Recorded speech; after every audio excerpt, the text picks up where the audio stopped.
Hello and welcome to Historyporium.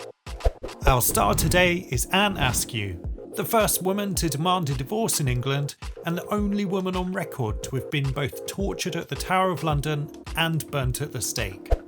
Anne was born in Lincolnshire, England in 1521 to a wealthy landowner, William Askew. William was a member of Henry VIII's court and is more famously known for his role as a juror in the trial of Anne Boleyn. William arranged for Anne's eldest sister, Martha, to marry a local Catholic landowner, Thomas Kyme. When Anne was 15, Martha sadly died, and her father William decided that Anne would take Martha's place and marry Thomas instead.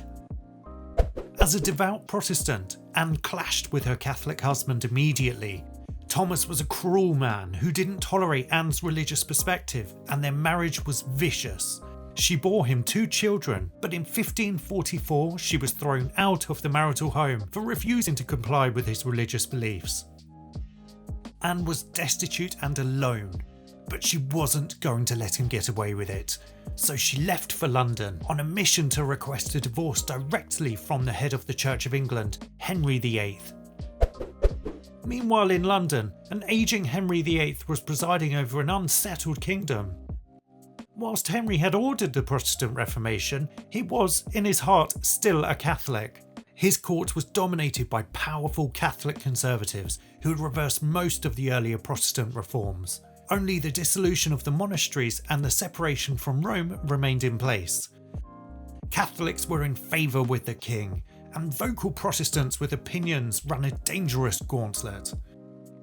As the head of the newly created Church of England, any requests for divorce had to go via the king. In 1545, Anne petitioned King Henry for a divorce from her cruel husband.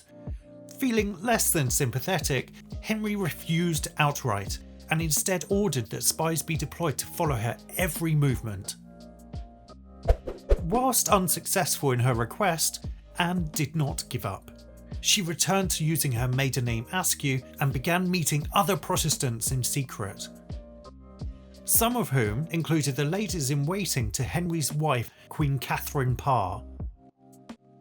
Anne began preaching in London and distributing copies of the Bible translated into English. The spies relayed details of Anne's scandalous activities back to the authorities. In March 1545, she was finally arrested on heresy charges. Anne was a highly intelligent woman. She knew that she was in grave danger, so she carefully answered all the questions put to her to ensure that she didn't implicate herself. Her clever answers infuriated her interrogators, and they detained her without bail for 11 days. Anne was eventually bailed. Unfortunately, it was back into the custody of her husband, Thomas Kyme, in Lincolnshire. Anne had come too far to quit. She escaped and returned back to London to begin preaching again. In February 1546, the traditionalist Catholics, led by the Bishop of Winchester, set out to eliminate all the Protestant reformers. The list of targets for elimination included Anne Askew because of her alleged connections to Queen Catherine. The bishop hated the Queen. In 1543, she openly criticised a new law declaring that women should not read the Bible to others. In clear violation of this law, she held open study groups with her ladies-in-waiting where they listened to sermons in English. The bishop couldn't tolerate Queen Catherine's Protestant shenanigans anymore. He set out to make her pay the ultimate price. In March 1546, Anne was arrested again on heresy charges. She was subjected to further interrogation in an attempt to secure evidence against Queen Catherine. Anne refused to implicate the Queen, and she would not revoke her beliefs. She was bailed again and then called for questioning at the Tower of London. Unhappy with her continued reluctance to provide names, the bishop ordered that Anne was tortured on the rack, despite the torture of women being illegal. Anne described afterwards how she would faint from the pain, only to be revived by her interrogators for the torture to resume all over again. They pulled her body on the rack so hard that her arms and legs were pulled out of their sockets. Her screams were so loud that they were heard in the garden next to the tower. After the torture, She was laid on the cold stone floor with unimaginable injuries. Even then, the questioning didn't stop. It was relentless. Despite her agony, Anne refused to supply any names.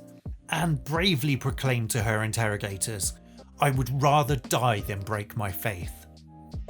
Her interrogators soon realised that Anne would not provide them with the names or evidence they wanted. They gave up and sent her to Newgate Prison to be executed. On the 16th of July 1546, Anne was taken from her cell to be executed. She was crippled from the torture and unable to walk, so she was carried in a chair to her place of execution. The chair was attached to the stake and her body was bound securely to it. The crowds were so big that there was barely enough room for the execution to take place. Her executioner took pity on her and tied a bag of gunpowder to her neck. The pyres were lit.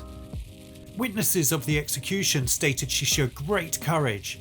She withheld her screams until the flames reached her chest. Eventually, the fire rose to her neck and lit the bag of gunpowder, killing her instantly. Anne may have been dead, but that didn't mean the Bishop of Winchester was finished with his Protestant witch hunt yet. And next on his list was none other than Queen Catherine herself. After the execution, the bishop met with Henry VIII to state his concerns about the Queen. Henry was in great pain from a leg ulcer and initially dismissed the bishop's complaints. However, eventually he agreed to have Queen Catherine and her ladies-in-waiting arrested. Henry visited Queen Catherine to challenge her on the allegations. Like Anne, Queen Catherine was an intelligent woman and considered her response very carefully. She knew that she was in grave danger, and whatever answer she gave next would potentially sign her death warrant. Knowing Henry was a narcissist, she appealed to his vanity. She argued that she only spoke to him of religion to distract him from his pain. She also suggested that she asked him so many questions because she simply wanted to learn from his wisdom. Henry bought it. He revoked the arrest instructions and agreed to tolerate her views. It rather helped that she was also a fantastically patient nurse. And Henry obviously had a soft spot for her. 6 months later, in January, Henry died. Anne was a super brave woman who didn't give in to her captor's demands despite undergoing unimaginable torture and pain. Her refusal to name other Protestants undoubtedly saved many lives, including Queen Catherine's. Within 6 months of Anne's death, Henry would be dead and the persecution of Protestants would be suspended during the rule of the boy king Edward V. Unfortunately for Anne, if Henry had died just a few months earlier, she would have survived and thrived in the new Protestant England just around the corner.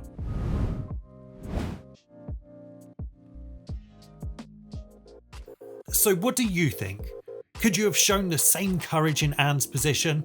Let us know in the comments below. If you liked this video, don't forget to click like and hit the subscribe button. Thanks for watching. See you next time.